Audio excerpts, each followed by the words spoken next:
7:37 en el estudio con Alfredo Moreno, copresidente de la Comisión Presidencial para la Paz y el Entendimiento. Alfredo, muchísimas gracias por la gentileza de estar acá. ¿Qué tal? Gracias por la invitación, Iván.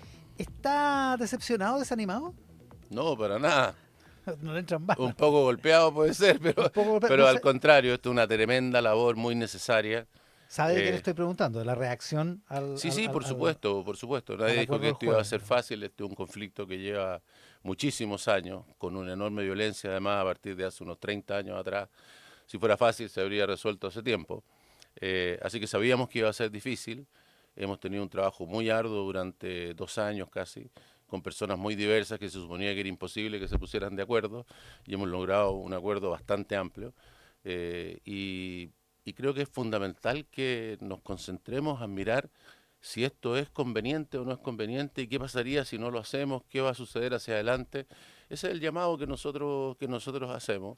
La época electoral no ayuda mucho, pero se dicen tantas cosas increíblemente sin ni siquiera con conocer los antecedentes de los que estamos hablando. Claro, porque el texto no se conoce, se va a conocer mañana en la mañana, ¿no? Exactamente. Ahí se le va a entregar al presidente y ahí se va a hacer público. Exactamente. Ya. Exactamente. Y ahí podemos sacar conclusiones, dice usted, Claro, no antes. Claro. Y sobre todo conclusiones, ni siquiera de lo que plantea la comisión, antes de eso. ¿Cuál es la realidad actual? ¿Cuál es la situación en este momento? ¿No? Por ejemplo, voy a decir algunos datos, digamos, no puedo dar todo, pero algunas cosas. Por ejemplo, hoy día tenemos 700 comunidades que ya tienen aplicabilidad, es decir, un papel que después de un estudio se les indica que tienen derecho y que se les va a entregar tierra.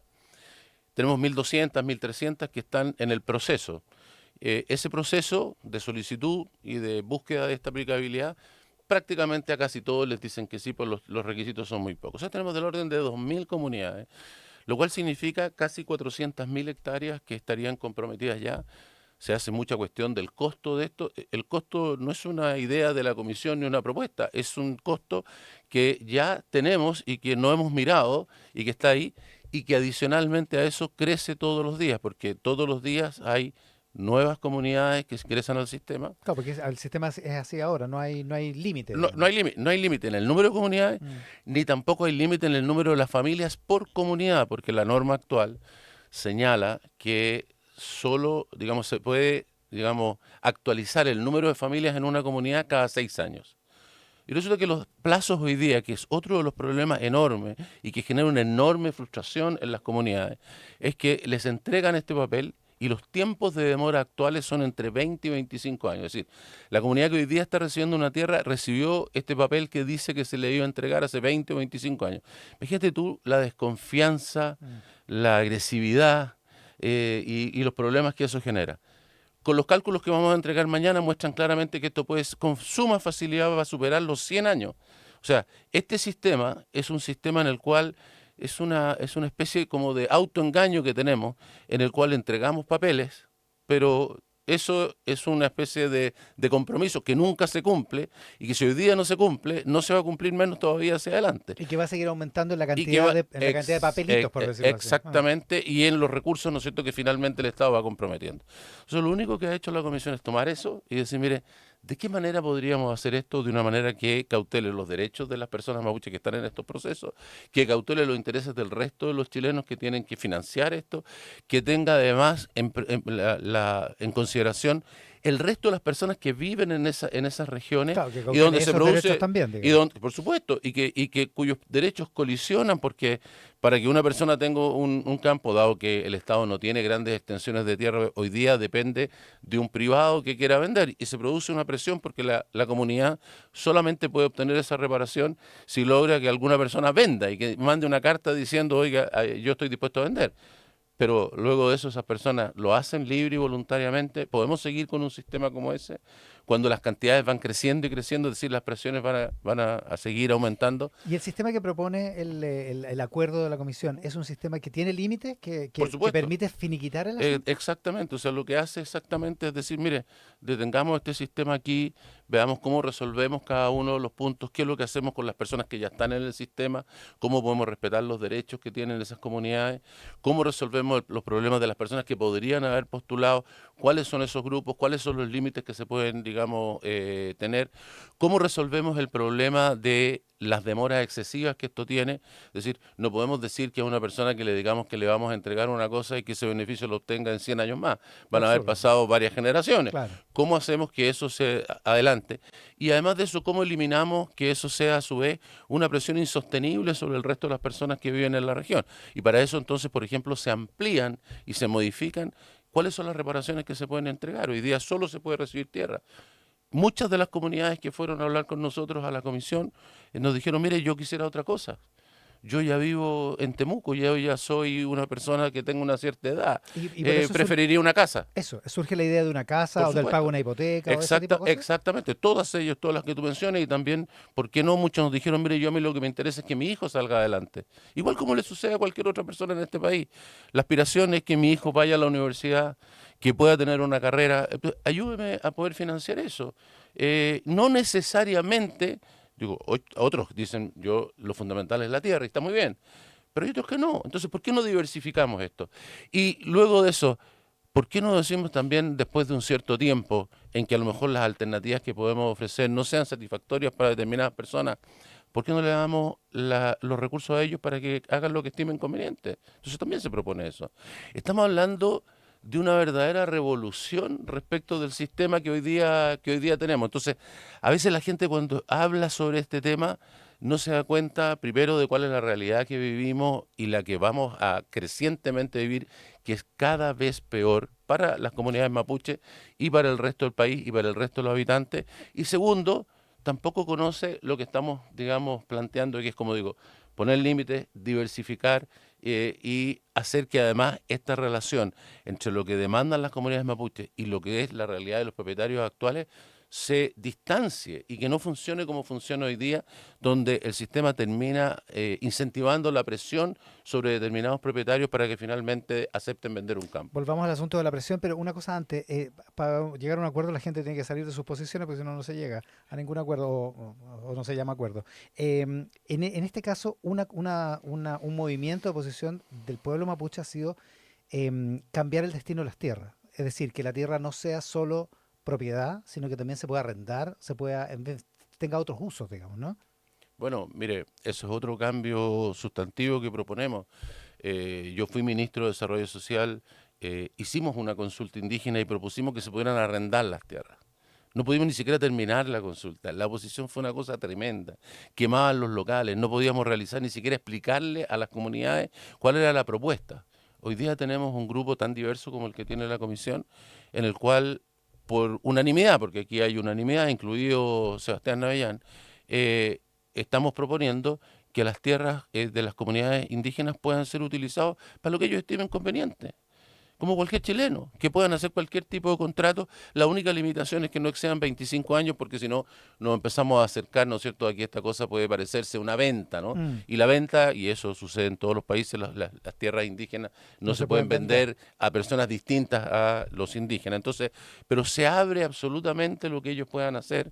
No solo eso, se cambia el sistema de propiedad.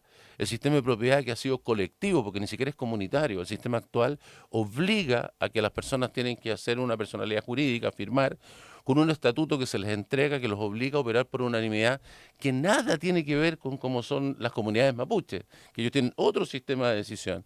¿Por qué no dejamos que ellos lo puedan hacer como quieran, con las reglas que quieran? Y eso, O también que sea individual. Si una persona prefiere tener su propiedad él directamente, o incluso si la comunidad quiere un determinado tipo de reparación, pero algunas personas de la comunidad tienen otro porque su realidad es distinta.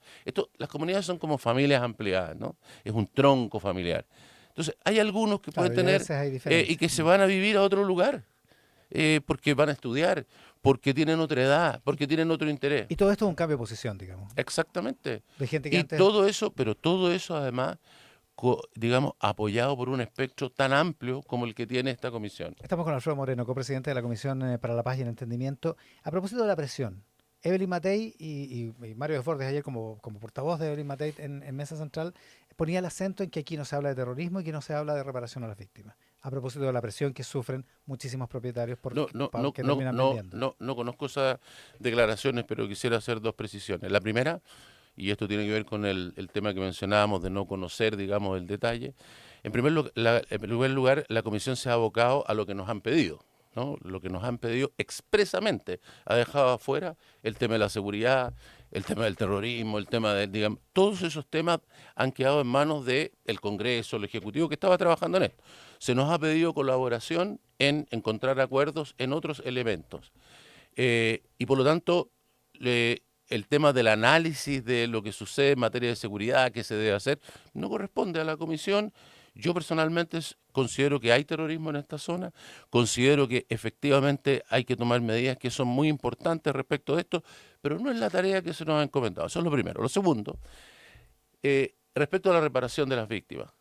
Una de las cosas fundamentales de lo que propone la Comisión es que las víctimas que han sido olvidadas, tenemos una violencia desatada desde hace 30 años casi. El primer atentado es de diciembre del año 1997. ¿Y qué se ha hecho con las víctimas? Nada. Las víctimas se presenta una querella, se hace una nota periodística. Al día siguiente las víctimas están solas, se quedaron sin la casa, o si perdieron un pariente, si perdieron a un ser querido, y nadie más ni los acompaña, ni los repara. Y lo que propone la Comisión es un concepto absolutamente, digamos, amplio de reparar a esas personas, a todas ellas, desde el año 1997 hasta ahora, con los distintos daños que han sufrido. Incluso hay un proyecto de ley, un borrador para que esto sea más rápido, que elaboró básicamente la senadora Aravena con Sebastián Avellán y Nicolás Figari, y que se presenten los anexos de lo que vamos a proponer. Entonces, Bueno, ¿hay reparación para las por víctimas? Entonces, supuesto, y por primera vez en 30 años, esto es uno de los cambios más fundamentales. Nuevamente, otra de las cosas que fue aprobada por unanimidad, tanto la reparación como los sistemas de reparación, los órganos que hay que crear y cómo esto debe hacerse. O sea, y además de eso, este es el único punto en el cual, digamos, esto se topa con el tema del terrorismo o de los tipos, digamos, de delincuencia y de violencia que tenemos. En esto, la norma dice expresamente que los que tienen que ser reparados son los que han sido dañados por la violencia rural o por el terrorismo. Entonces, digamos, en esta materia de nuevo actuamos sin, digamos, conocimiento de lo que estamos hablando. y estamos actuando, ya para seguir usando el plural majestático, estamos actuando por razones políticas, por razones electorales. Bueno, yo ¿Así creo lo que interpreta usted? uno de los elementos que creo que dificulta esta conversación tiene que ver con el tema electoral, en que desgraciadamente la discusión es en frases cortas, en cosas que se pueden decir sin conocer el papel, en elementos, digamos, que desgraciadamente no miran la realidad de lo que tenemos. Que Yo no creo que es- la mente hay que ponerle en otra parte. ¿Dónde vamos a estar como país en 10 años, 20 años, si seguimos con la situación actual o si hacemos los cambios? Lo pongo de otra manera, incluso más cercana. El próximo presidente de Chile, ¿cómo va a enfrentar esto? ¿Cuál va a ser la manera de enfrentar lo que tenemos? Una situación con las normas respecto de tierras y de otras circunstancias que vamos a presentar, pero también con la situación de violencia que tenemos. Tenemos hace ya ya vamos a llegar a 3 años con estado de emergencia, tenemos atentados todos los días. La situación de lo que se vive ahí es insostenible. Nosotros hemos tenido durante 2 años, hemos hablado con las víctimas, hemos hablado con las comunidades. El relato, el dolor de esas personas, aunque viva a 700 kilómetros de distancia, los chilenos no podemos hacer como que no son chilenos, como que no nos importa, como que no se siente porque estamos en Santiago. Y yo entiendo que es evidente que hay que preocuparse de los aspectos políticos, de las distintas cosas, pero lo serio y razonable es que quienes pretenden dirigir el país miren un problema tan serio como este, el principal conflicto que Chile tiene, y digan, bueno, ¿cuál es la situación que tenemos hoy día y cuál es el mejor camino hacia adelante? Y que sean caminos viables, cre- caminos que permitan acuerdos suficientes como para esa cosa se transformen en leyes y puedan avanzar. el tema de de la unanimidad o de la falta de unanimidad se está usando como pretexto en A ese ver, sentido. la unanimidad es un punto súper importante, es una propuesta mía. La norma del decreto que formó la comisión no dice que tenemos que tener unanimidad, podríamos haber hecho opiniones de mayoría y de minoría. Y a mí me pareció, y todos los comisionados piensan lo mismo, que debido a la dificultad de resolver esto, precisamente políticamente, eh, y no solamente en épocas electorales, sino que en todo el tiempo transcurrido hasta ahora, que lo que realmente podía tener más valor era que lográramos una cosa, ojalá unánime, que la gente dijera, mire, estos señores son de izquierda y de derecha, son mapuches y no son mapuches, han estudiado esto a fondo durante 2 años y nos proponen esto. Oiga, aquí estamos todos, ¿no? Parece ser que aquí tenemos un camino de solución para algo que hasta ahora no tiene solución. O sea, a mí las personas cuando acepté estar en esto me decía, te pegaste en la cabeza, o sea, ¿cómo podía aceptar esto si esto una cosa no tiene solución? Cosa que es completamente falsa. Muchos países han tenido este problema, en todas partes hay pueblos originarios, hay conquistadores europeos, hay estados-nación que se formaron y han resuelto el problema mucho mejor que nosotros, no digo que sean perfectas, pero mucho mejor que nosotros. Entonces, esta situación de la unanimidad es para eso. Nosotros dijimos, mira, hagamos un esfuerzo muy superior a lo que nos han pedido, pongamos la vara mucho más arriba e intentemos llegar a una unanimidad. Y hemos logrado una cosa cercana.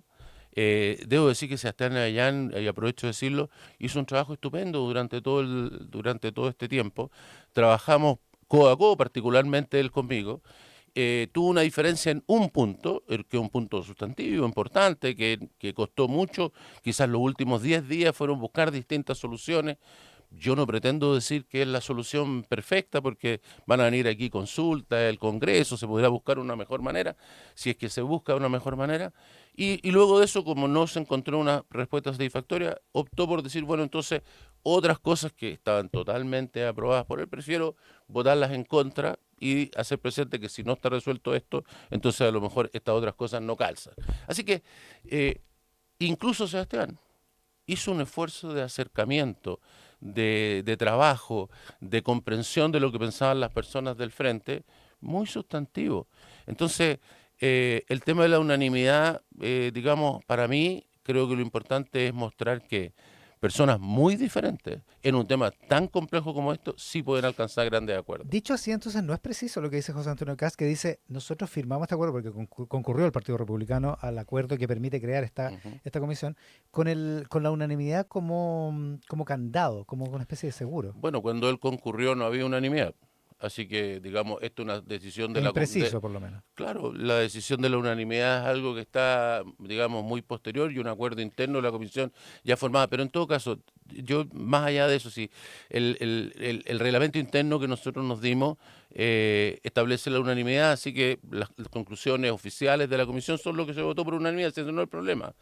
Si el problema no es ese, el problema aquí no estamos hablando de un problema de procedimiento. Mm. Lo que estamos diciendo es que las otras cosas también las vamos a dar a conocer, están ahí para el servicio de las personas, de decir, mire, esto es lo que se pudo avanzar y vean ustedes, las comunidades mapuche, porque tiene que haber una consulta indígena, el presidente que tiene que ver qué cosas son las que empuja, el Congreso que tendrá que ver las normas que tendrá que tomar hacia adelante y qué reyes se van a cambiar y cómo. Eh, este es el trabajo que nos encargaron, por supuesto que esos avances tenemos que encontrarlos. Una última, en el Partido Republicano dicen que es octubrista el texto. Bueno, mire, yo dediqué un tiempo muy largo de dejar mis actividades para dedicarme a evitar que lo que se denominó el octubrismo, el primer proceso constitucional, no avanzara porque me parecía que destruía, digamos, nuestro país. Así que esto de octubrista no tiene nada. Voy a dar solamente, digamos, algunos ejemplos. Ni se menciona que hubiera, por ejemplo, la plurinacionalidad. No hay un sistema judicial diferente. No hay autonomías territoriales. No hay nada de lo que se denominó. Aquí lo único que hay es decir, mire, esta es la situación que tenemos hoy día, estas son las cosas que nosotros entendemos que se deben hacer. Estos son los cambios que entendemos permitirían disminuir y ayudar a que el conflicto disminuya, ¿no? Y esto es producto de conversar con todos los sectores, con todos los partidos políticos, con todas las comunidades mapuche, con todos los agricultores, los gremios, los académicos, ver las experiencias internacionales y sobre todo hacer un esfuerzo enorme de entender, porque lo que hemos escuchado en centenas de reuniones y de recepción de personas que nos vienen a contar su situación y sus ideas, lo que hemos hecho es un intento de entender y luego de entendernos entre nosotros. Y yo creo que es una cosa muy sorprendente, que en este país, en un tema probablemente de los más complicados, si es que no el más complicado, personas que están en extremos pero muy, muy separados, logren llegar a acuerdos y debo decir, logren llegar a acuerdos que en algunos casos son muy diferentes de sus opiniones, digamos, iniciales.